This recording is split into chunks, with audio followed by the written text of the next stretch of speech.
ஆகாஷ் இங்கே வந்துட்டாரா? அப்போ இவரை வெறுப்பேத்ததான் நம்மள இங்க கூட்டிட்டு வந்திருக்காங்களா? சபா.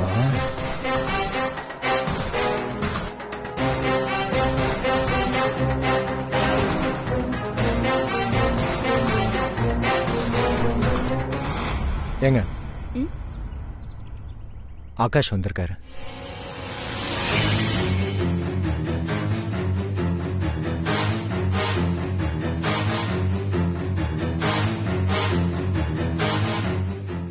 ஆமா, அதுக்கு என்ன இப்போ? நான் வெளியில பார்க்கிங்ல வெயிட் பண்றேன். நீங்க காபி சாப்பிடுங்க. ஏய், உட்காரு. இப்ப நீ எதுக்கு எந்திரிச்சு போற? இல்லங்க, அவர் நம்மள ஏதாவது தப்பா நினைக்க போறாரு. அவர் என்ன நம்மள தப்பா நினைக்கிறது? நீ என்னோட ஃப்ரெண்ட். நான் உன் கூட ஃப்ரெண்ட்லியா காஃபி குடிக்க வந்திருக்கேன். என்ன தப்பா நினைக்கிறதுக்கு யாருக்கும் ரைட்ஸ் இல்ல. அதான் இனிமே எனக்கும் அவருக்கும் எந்த சம்பந்தமும் இல்லன்னு சொல்லிட்டேன்ல. அப்புறம் எதுக்கு இப்படி அசிங்கமா பின்னாலேயே வேவு பார்க்க வராங்கன்னு தெரியல. இவ்வளவு சொன்னாலும் திருந்து போறது இல்ல.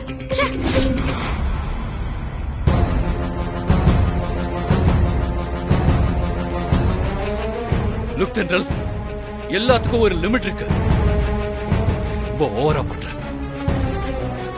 கல்யாணம் நின்னதுல என்னோட பங்கு இருக்கிறதுனாலதான் உன்கிட்ட மன்னிப்பு கேட்டு உன் பின்னாடியே சுத்திக்கிட்டு இருக்கேன். ஆனா நீ புரிஞ்சுக்காம என்ன ரொம்பவே இன்சல்ட் பண்ற. இன்சல்ட் பண்றேன்னு தெரியுதுல, அப்புறம் எதுக்காக பின்னாடியே சுத்திட்டு இருக்கணும்?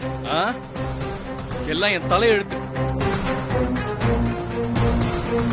ரேஞ்சுக்கு இப்படி அசிங்கமா உன் பின்னாடி சுத்தி கெஞ்சிக்கிட்டு இருக்கணும்னு எல்லாம் என் தலையில எழுதிருக்க போல இருக்கு. அதான் பார்த்தேன். என்னடா இன்னும் அந்த பணக்கார பேச்சு வரலையேன்னு பார்த்தேன். ரேஞ்சு லெவல் எல்லாம் பாக்குறவரு எதுக்கு தேவையில்லாம நான் போற வர இடத்துக்குலாம் என்ன தேடி வந்து தொந்தரவு பண்ணணும்?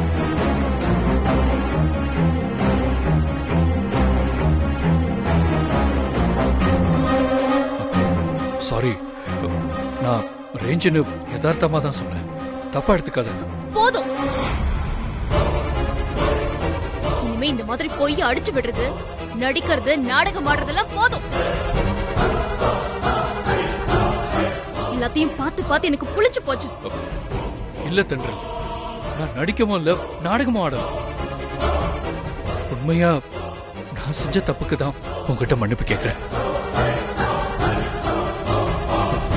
ப்ளீஸ் தென்றல், என்ன புரிஞ்சுக்கோ. நீ இல்லாம என்னால வாழவே முடியல தென்றல். அந்த உண்மையை தெரிஞ்சுக்க.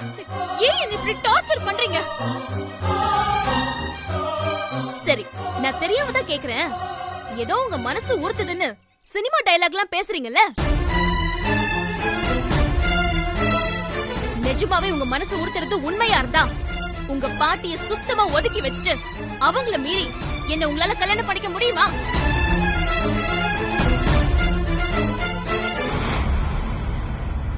சொல்லுங்க, முடியுமா? முடியாதுல்ல? அப்புறம் எதுக்கு என்ன திரும்ப திரும்ப தேடி வந்து டார்ச்சர் பண்ணிட்டு இருக்கீங்க? நான் தான் உங்ககிட்ட தெளிவா சொன்னேன்ல, இனிமே நீங்க எனக்கு வேண்டாம் அப்படின்னு. தென்றல், ப்ளீஸ். மரியாதை இங்க இருந்து போயிடுங்க, இல்லனா ஈவ் டீசிங்னு கம்ப்ளைண்ட் பண்ணிடுவேன். ஏங்க, ஏன் இந்த அளவுக்கு கோவப்படுறீங்க? நீ சுமாரு. இவங்களுக்கெல்லாம் இப்படி சொன்னாதான் புத்தி வரும். இப்ப இங்க இருந்து போக போறீங்களா இல்லையா? நான் நிஜமாவே போலீஸ்க்கு போன் பண்றேன். ஏங்க ஏங்க, போலீஸ்ல வேணாங்க, ரிஸ்க்குங்க. சொன்னா கேளுங்க. சித்து, விடு. ஏங்க, அப்பதான் வேணாம் சொன்னா புத்தி கேளுங்க. வரும். நீ விடு. ஏங்க, போலீஸ்ல வந்தா பெரிய பிரச்சனையா விடு இருக்கு. சித்து. ப்ளீஸ் சொல்றத கேளுங்க. வேணாங்க. என்னமா பிரச்சனை? ஏங்க, எதுக்கு லேடிஸ் கிட்ட பிரச்சனை பண்ணிட்டு இருக்கீங்க? வாங்க.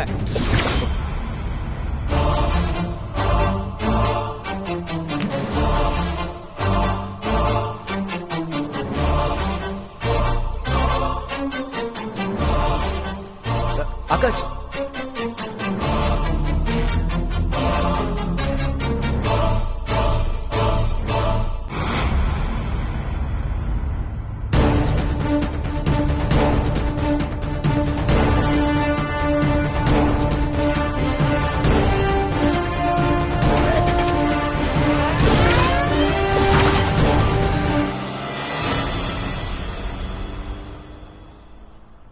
ஏங்க என்ன இருந்தாலும் நீங்க அவர்கிட்ட அப்படி பேசியிருக்க கூடாதுங்க.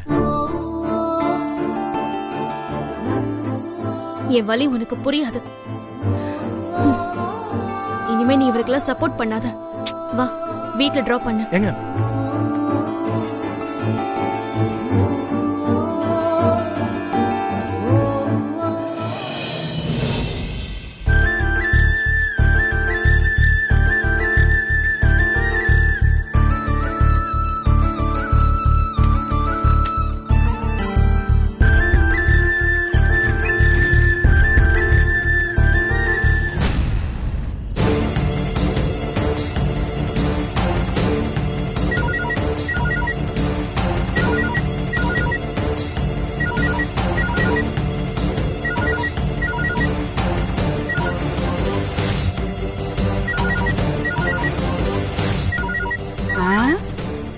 ஆகாஷ் தம்பி இப்ப எதுக்கு கூப்பிடுறாரு?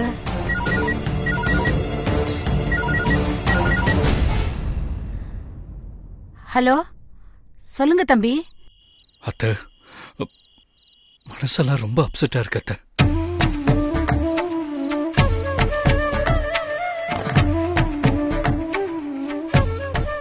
ஏன், என்னாச்சு தம்பி? தென்றல் என்ன புரிஞ்சுக்கவே மாட்டேங்கிறா. வர வர அளவுக்கு மீறி ரொம்ப அவமானப்படுத்துறா அத்தை. ஒரு நிமிஷம்.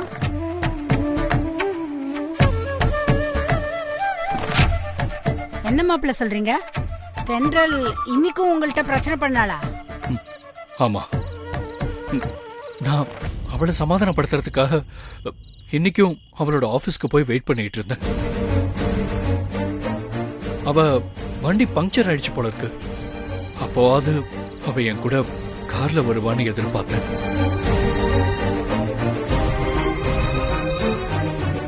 ஆனா என்ன கண்டுக்காம வேணும்னே அந்த சித்து கூட பைக்ல கிளம்பி போயிட்டான்.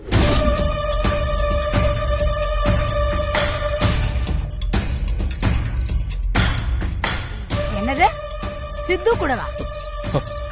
ஆமா அத்தை. அவன் தென்றல கூட்டிக்கிட்டு ஒரு காஃபி ஷாப் போனான். அங்க போயாவது அவளை சமாதானப்படுத்தலாம் தான் நானும் அங்க போயிருந்தேன். ஆனா அவ என்ன அவர் என்ன நம்மள தப்பா நினைக்கிறது? என்ன தப்பா நினைக்கிறதுக்கு யாருக்கும் ரைட்ஸ் இல்ல. அதான் இனிமே எனக்கும் அவருக்கும் எந்த சம்பந்தமும் இல்லைன்னு சொல்லிட்டேன்ல. அப்புறம் எதுக்கு இப்படி அசிங்கமா பின்னாலே வேவ் பார்க்க வராங்கன்னு தெரியல. இவ்வளவு சொன்னாலும் திருந்து போறது இல்ல.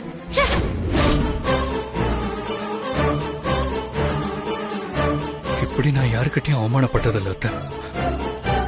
மனசுக்கு ரொம்ப கஷ்டமா இருக்கு. ஆனா ஒண்ணு அத்தை, தென்றல் என்ன எப்படிதான் அவமானப்படுத்தினாலும் என்னால அவளை மறக்க முடியல. சாரி அத்தை, ஏதோ சொல்லணும்னு தோணுச்சு, அதான் சொன்னேன். நான் வச்சிடறேன்.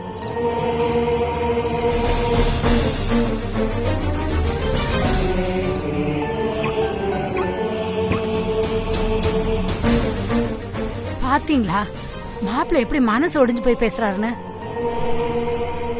லக்ஷ்மி, தென்றல் இதெல்லாம் வேணும்ட்டே பண்ணிருக்க மாட்டா. ஏதாவது ஒண்ணு நடந்திருக்கும்.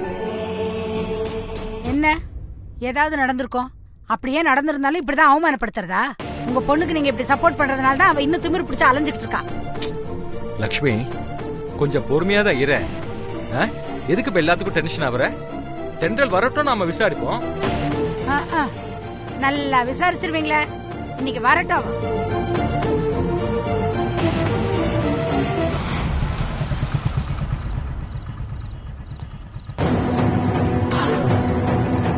சரிங்க, நான் கிளம்புறேன். ஏய், எங்க கிளம்புற? ஏங்க உள்ள வந்து சாப்பிட்டு தான் போணும். ஏங்க நான் வீட்டுக்கு போய் சாப்பிட்டுக்கிறேங்க. சாவியை கொடுங்க.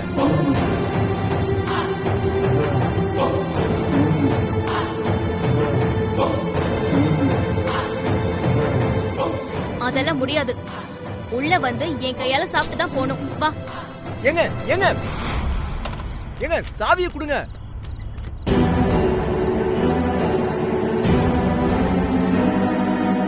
அம்மா, சித்துவ பாருமா, என் வண்டி பஞ்சர் ஆயிடுச்சு, டிராப் பண்ண வந்துட்டு சாப்பிட மாட்டேன்னு சொல்லிட்டு போறான். நான் விட்டுருவேனா? அதான் சாவிய கையோட எடுத்துட்டு வந்துட்டேன்.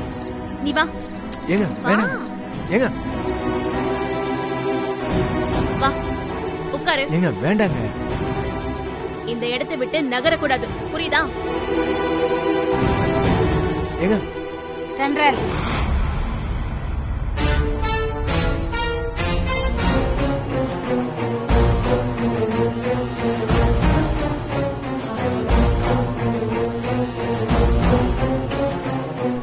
உன் மனசுல நீ என்ன தாண்டி நினைச்சுக்கிட்டு இருக்க? ஆகாஷ் தம்பி இப்பதான் நடந்ததெல்லாம் போன் பண்ணி சொன்னாரு.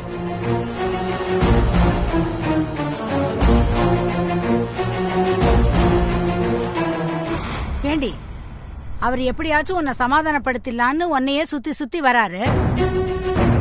அதை நீ கொஞ்சம் கூட புரிஞ்சுக்காம அவரை இப்படி அவமானப்படுத்துவ?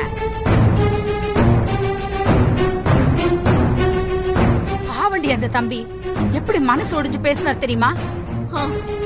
அதுக்குள்ள வேலை மெனக்கிட்டு போட்டு கொடுத்துட்டாரா? இதெல்லாம் அவருக்கு அநாகரிகமா தெரியல. ஏதோ அநாகரிகம்? அவரு உனக்கு நிச்சயம் பண்ண மாப்பிள. நீ அவரை புரிஞ்சுக்காம அவரை அவமானப்படுத்துறதுக்காக எப்ப பார்த்தாலும் இந்த பையனோடயே சுத்திக்கிட்டு இருக்கியே, இதுதான் அநாகரிகம்.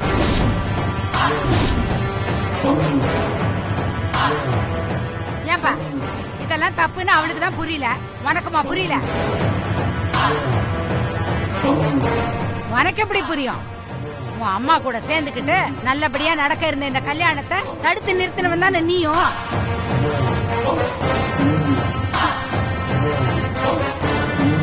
இவ்வளவு ஆனதுக்கு அப்புறம் நீயும் உங்க அம்மாவும் திருந்தவே மாட்டீங்களா? எப்ப பார்த்தாலும் இவ பின்னாடியே சுத்திக்கிட்டு இருக்க. லக்ஷ்மி, நீ வாய் மூடி. அம்மா, கல்யாணத்தன்னைக்கு என்ன புரிஞ்சுக்காம என்ன அவமானப்படுத்தினது அந்த ஆகாஷ். ஏங்க ஆனா சித்து எனக்கு சப்போர்ட் பண்ணான். நீ கோவப்படுறதா இருந்தா அந்த ஆகாஷ் கிட்ட தான் கோவப்படணும், சித்து கிட்ட இல்ல. தேவையில்லாம எல்லாரும் முன்னாடியும் சித்துவை இன்சல்ட் பண்ணாத.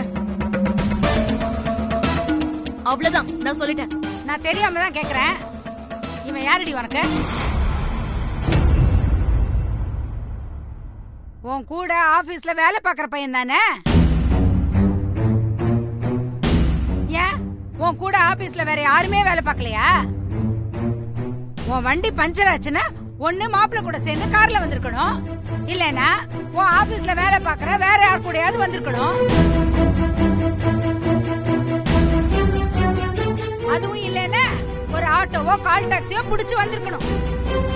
இதெல்லாம் விட்டுட்டு எதுக்கு இவன் கூட மட்டும் வரணும்?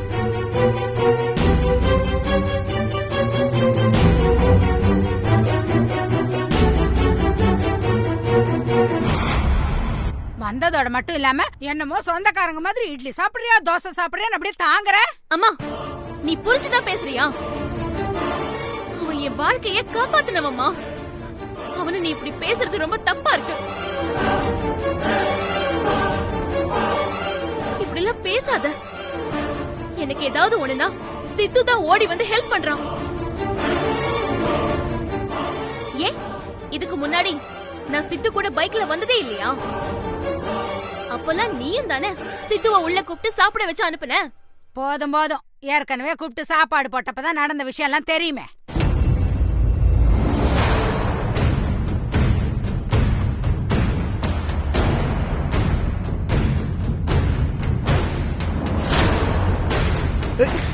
சித்து பாத்து.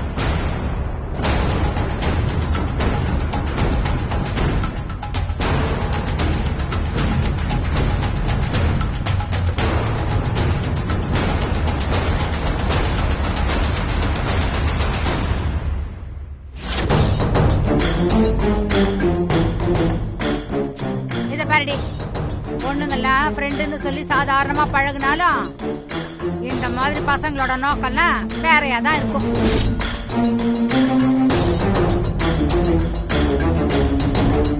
லக்ஷ்மி, நீ பேசுறது ரொம்ப தப்பு. தயவு செஞ்சு இந்த பேச்சை இதோட நிப்பாட்டு. தேவையில்லாம மொட்டை தலைக்கும் முழங்காலுக்கும் முடிச்சு விடாது. அந்த மாதிரி முடிச்சு விழுந்துட கூடாதுன்னு தான் நான் கத்திக்கிட்டு இருக்கேன். போது நிறுத்துமா. நானும் பாத்துக்கிட்டே இருக்கேன். நீ பாட்டுக்கு உன் இஷ்டத்துக்கு ஓவரா பேசிக்கிட்டே போற. நீ பேசுறதுல ஏதாவது ஒரு அர்த்தம் இருக்கா? ஒர்க் முடிஞ்சதும் வீட்டுக்கு கிளம்பாம வேலை மெனக்கட்டு அக்காவை வீட்டுக்கு கொண்டு வந்து டிராப் பண்ணிருக்காங்க. அதுக்கு நீ நன்றி சொல்லலனா கூட பரவாயில்ல, அட்லீஸ்ட் இந்த மாதிரி இன்சல்ட் பண்ணாம இருக்கலாம்ல. இது பாருமா, நீ இன்னும் அந்த ஆகாஷ உன் மாப்பிளையா நினைச்சு அவருக்கு சப்போர்ட் பண்ணாம போ. அது உன்னோட இஷ்டம். ஆனா தேவையில்லாம என் ஃப்ரெண்ட் அவமானப்படுத்தாத. அதை என்னால தாங்கிக்க முடியாது.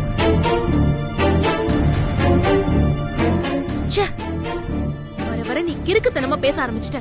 ஆமாண்டி, ஆமா. என்ன பார்த்தா உங்க எல்லாருக்கும் கிறுக்கச்சி மாதிரி தான் தெரியும். நிச்சயம் பண்ண மாப்பிளைய வெறுப்பேத்துறதுக்காக கண்டவங்க கூட எல்லாம் சுத்தாதேன்னு சொல்றேன்ல, அது உங்களுக்கு கிறுக்குத்தனமா தானே தெரியும்.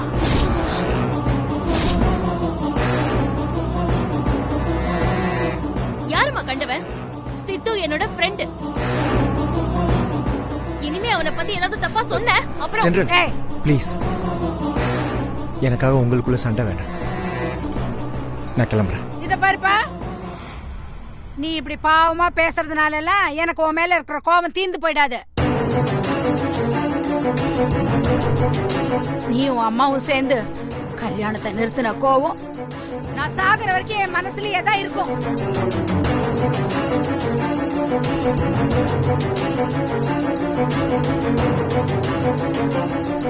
இந்த பாரு, நான் ரொம்ப நாகரிகமாவே சொல்றேன். இனிமேலாவது நீயும் உங்க அம்மாவும் இவ்வளவு தொந்தரவு பண்ணாம இருங்க. இல்லனா 2 பேரும் என்கிட்ட ரொம்ப அசிங்கப்பட வேண்டியிருக்கும். அம்மா, நீ இப்படி எல்லாம் பேசாத. ஏங்க ப்ளீஸுங்க. அவங்க நிலைமையில இருந்து பார்த்தா அவங்க பேசுறது கரெக்ட் தான். தயவுசெய்து நீங்க எல்லாரும் அவங்க கிட்ட ஆர்கியூ பண்றதை விட்டுட்டு அவங்களை கொஞ்சம் புரிஞ்சுக்க முயற்சி பண்ணுங்க.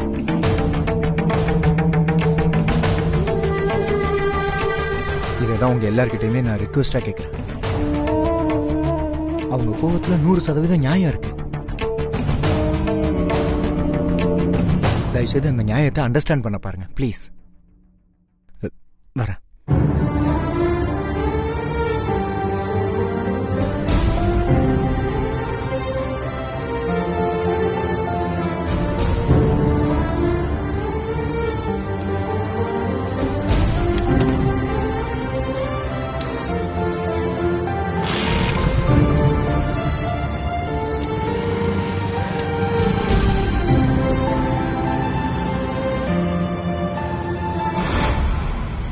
பாத்தியா, நீ எவ்வளவுதான் இன்சல்ட் பண்ணாலும் அவன் உனக்கு தான் சப்போர்ட் பண்ணிட்டு போறான்.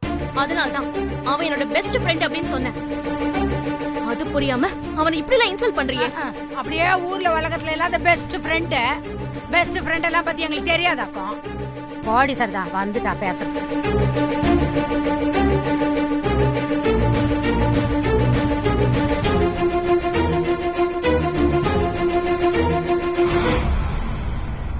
உன் அம்மாவை பத்தி உனக்கு தெரியாதா? விடுமா, எல்லாம் சரியாயிடும்.